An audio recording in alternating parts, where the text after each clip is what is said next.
নদীর ঘাটে সারি সারি নৌকা, নোঙর করা নৌকায় বহু পরিবারের বসবাস।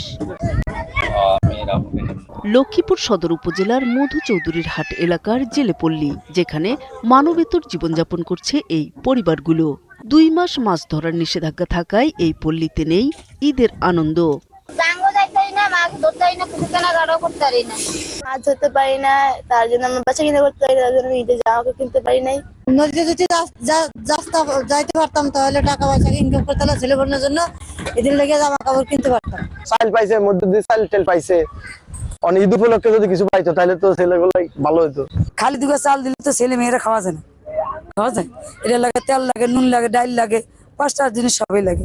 জেলেরা বলছেন, সংসার চালানোই যেখানে কঠিন হয়ে পড়েছে, সেখানে সেমাই আর নতুন কাপড় কেনার কথা তারা চিন্তাও করতে পারছেন না। কিছু কিনতে পারি নাই, আমাদের কাছে কেনার মতন তবিক এখনো নাই। কামারি করতে না, ঈদের বাজারও করতে না, ঈদ বন্ধ। ঈদ আমাদের জন্য হয় না, গরিবের জন্য ঈদ আসে না। যারা উপর ধরনের লোক আছে তারা যদি ওনারা একটু সহায়তা করে, ওনারা একটু জীবনটা বাঁচাইতে পারবো।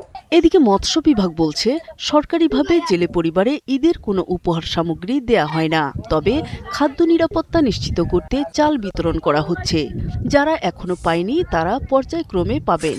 আমাদের এখনো অধিদপ্তর থেকে সাপ্লাই দিতে পারে নাই, এটা হয়তো পরে দিবে আর কি। এটা হলো আপনার কেন্দ্রীয়ভাবে সাপ্লাই দিবে ঢাকা থেকে, যখন আসবে তখন আমরা দিয়ে দিব আর কি।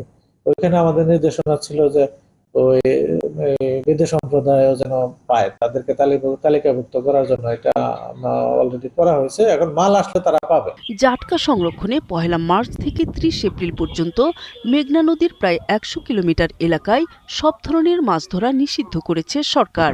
এতে লক্ষ্মীপুরের উপকূলীয় 4টি উপজেলায় প্রায় 50,000 জেলে পরিবার পড়েছে চরম সংকটে।